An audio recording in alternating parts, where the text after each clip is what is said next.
Progressive आजाद party के उम्मीदवार अब्दुल मजीद वानी ने अपने पैतृक गांव भारत बगला में अपना प्रचार अभियान शुरू किया।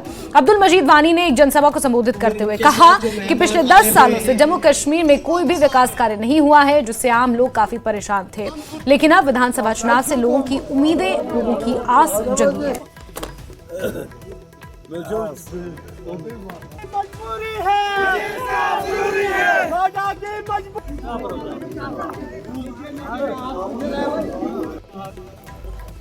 और इनके साथ जो मेहमान आए हुए हैं,